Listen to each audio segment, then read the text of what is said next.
I stand on it?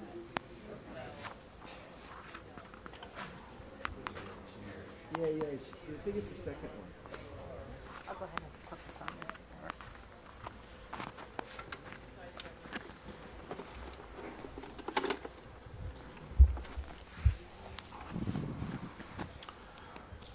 Thank you.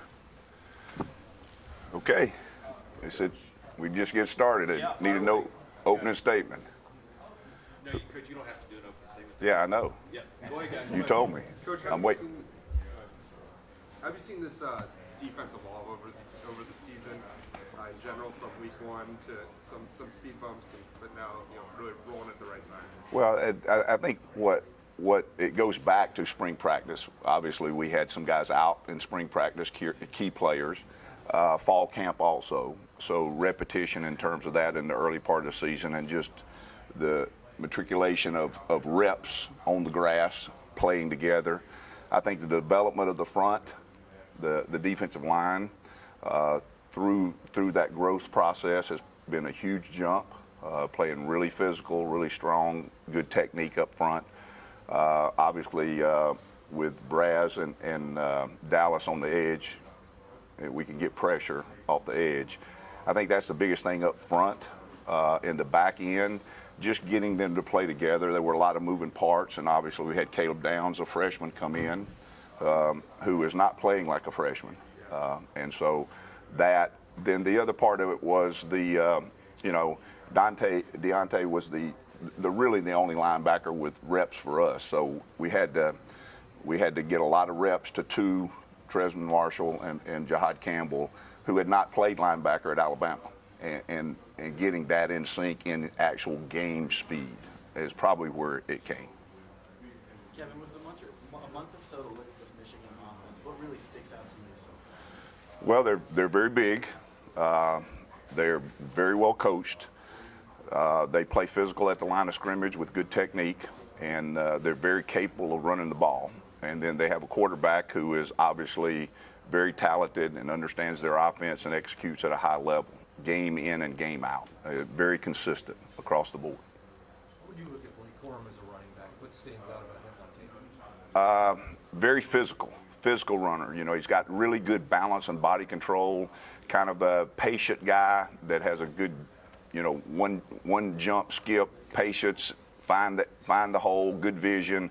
And then when he runs through the hole, you're not going to arm tackle him. I mean, he's a very, very strong lower body guy. So you got to wrap it up, and you got to get more hats to the ball than he can run through.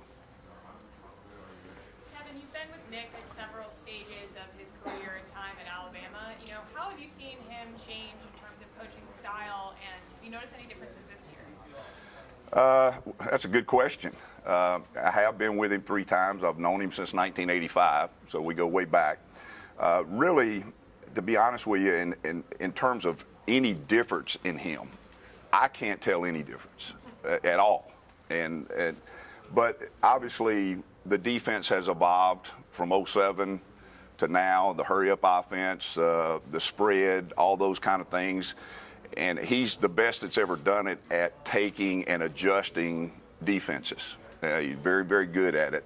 So I don't think it's so much that he's changed. Obviously, there are probably some little nuances in terms of the way he manages the team, but he's always managed every team different. He always says, coaches always say, coach speak, every team's different. He's really good at adjusting to that, always has been. I personally think he's the best it's ever been at game planning and taking away what people do best. Kool-Aid McKinstry's obviously had a fantastic season. You've coached a lot of defense in your time. Where would you rank him in quarterbacks that you've ever coached? Well, they're all different, like running backs. I mean,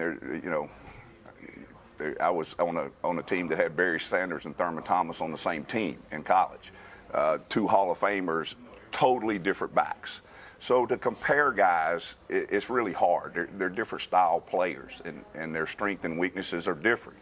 Highly competitive, highly intelligent, and just understands the game to where he's a step ahead.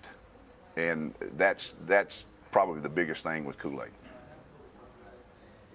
it's got to be nice to have a guy on the other side in 3, Terry Arnold, who's kind of complimented and done different things, but really locked down both sides of the quarterback. Well, it's hard. People don't realize how hard it is, but you guys have seen it. You covered a lot of ball.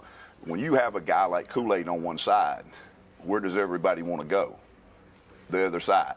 And when that pressure's on you, and that's, corner's hard enough. You're on an island, literally.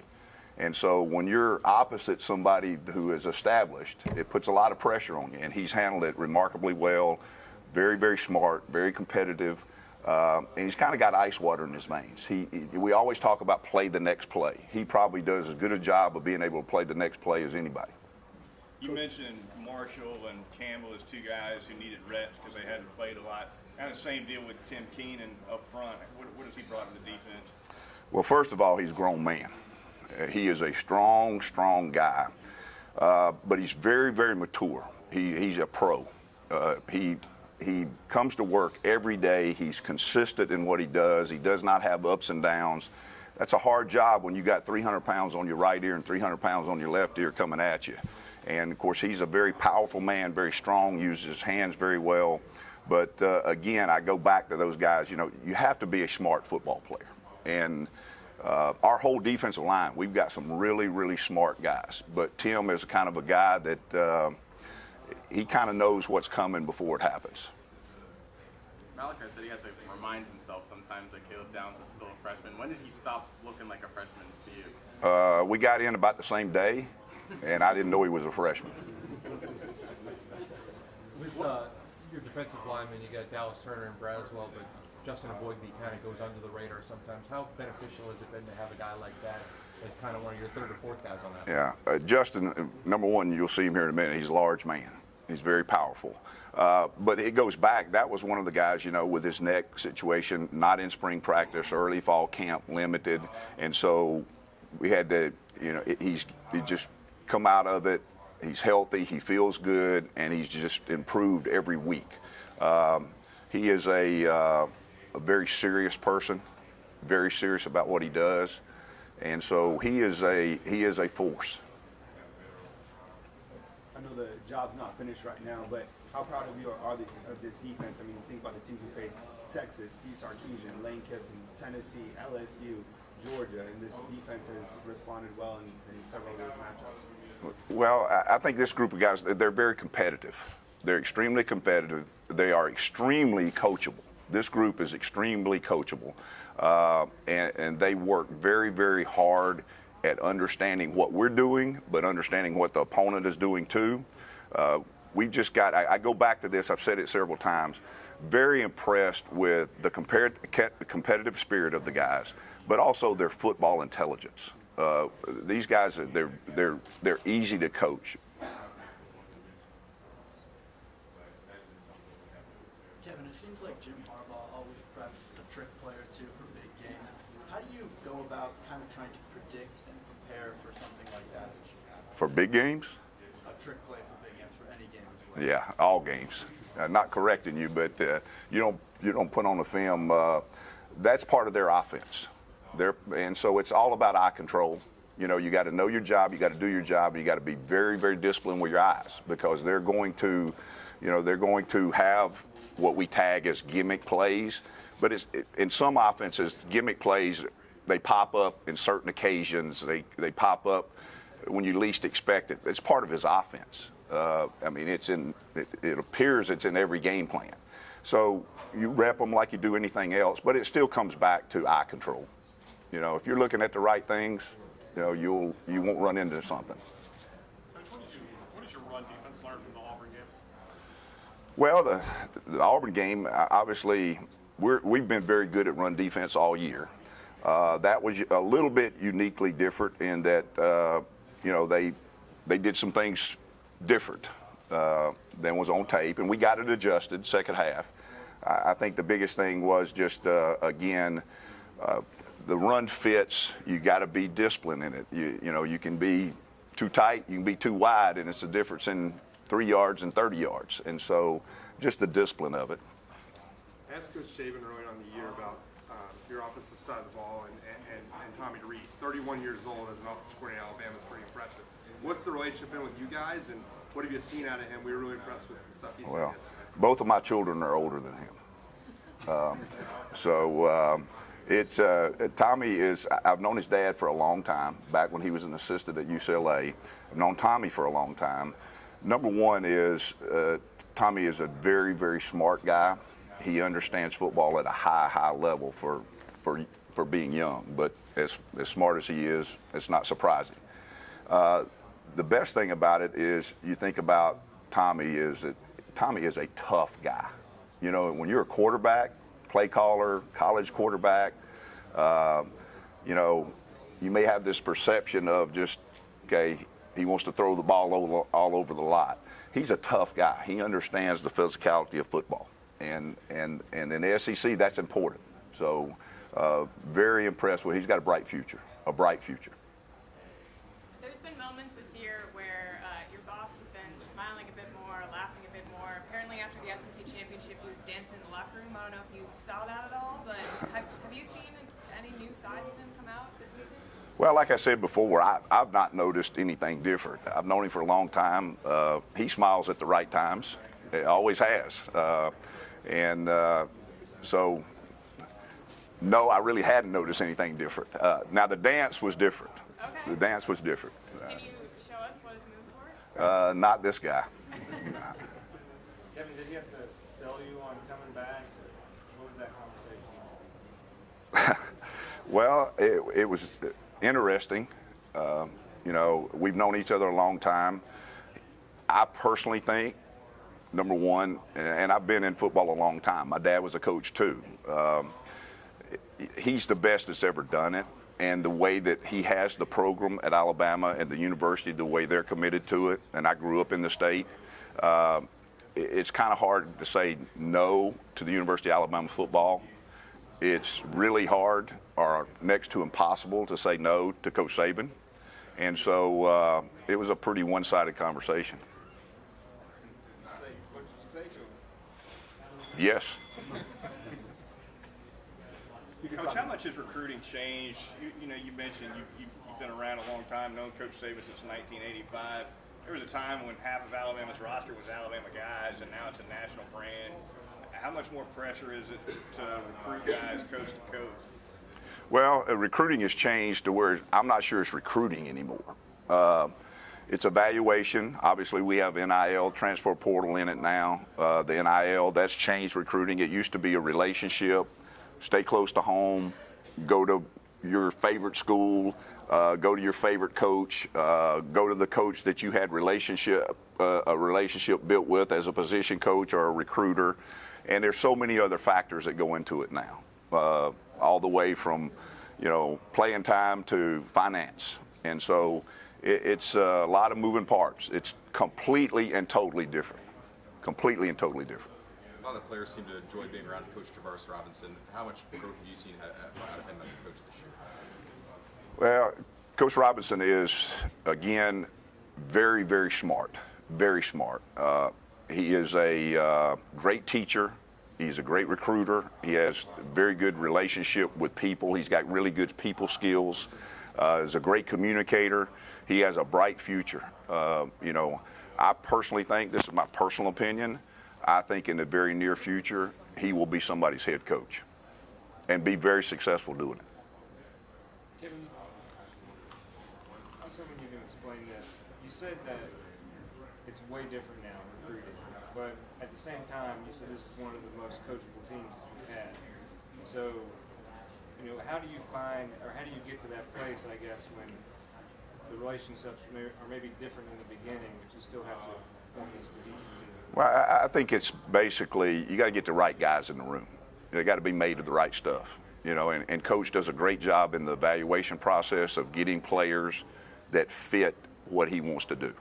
And so I think that's the biggest thing. I think that's one of the keys to his success through the years, is the evaluation process, not just athleticism, but the other things, the intangibles, competitive spirit, football IQ, drive to be great. Those kind of things. With the transfer portal, have you had to change your recruiting approach at all in terms of guys who might be comfortable waiting a year or two and not immediately jumping in the portal if they don't play that first year? Well, that question is kind of like the ocean bottom, the ocean floor, continuously moving. It's always different. And having a player who used to wait behind an All-American first-round draft pick for a year or two and know that he was the heir apparent, in a lot of cases, those days are over now. And you just deal with it as it happens because you really don't have any control over it.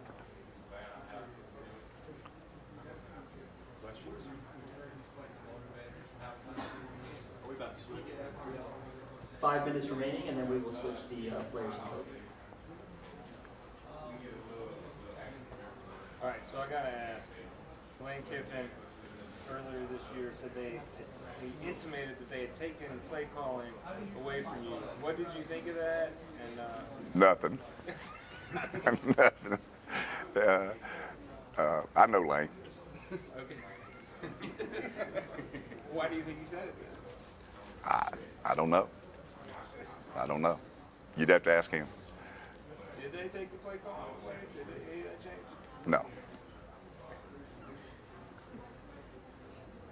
Coach, you talked just briefly about Caleb Downs earlier. You said he got in the same day as you, but Coach Saban talks about a lot of maturity that he has as a player and the next play mentality. Can you just elaborate a little bit more about his playing style? I know he has 99 tackles coming into this game. Caleb Downs. Yeah. Caleb's just a football player. And I know that's kind of a broad statement.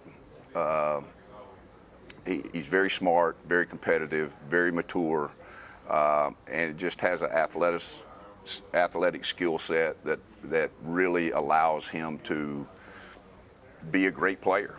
Some of it's a gift, but it's also the way he's made up. I'll help you on one of your questions, though.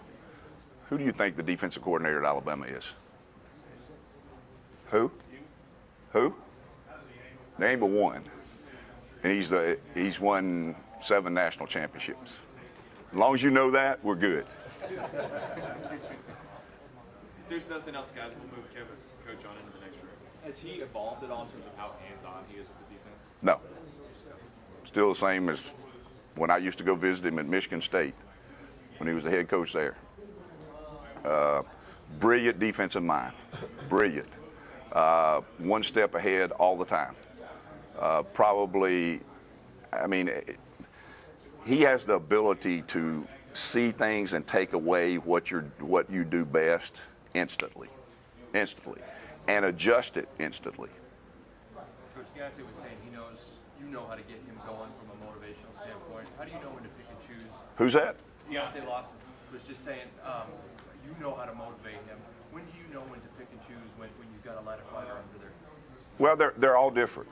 They're all different. The way you communicate with them is all different. They all have different personalities. Deontay is one that you can be very direct and calm with him. You can talk to him with your eyes. You really can. And then every now and then, he might need a little stronger encouragement. And he's got the kind of personality that takes coaching very well. But this whole group does. Do you need your middle linebacker to kind of be a calming presence as the quarterback of the defense? No question. There's a lot of moving parts out there, and there's a lot of communications, a lot of checks. And you got to be able to react under fire. Kevin, have you had to evolve the way you communicate with players over the years, or are there still guys out there who can take the kind of coaching that people did in the 80s and 90s? Well, I don't think you could coach like you did in the 80s and 90s. If you did like you did in the early 80s, they'd arrest us. So, yeah, we've had to evolve. Okay, guys, we're going to move Kevin on to the other room.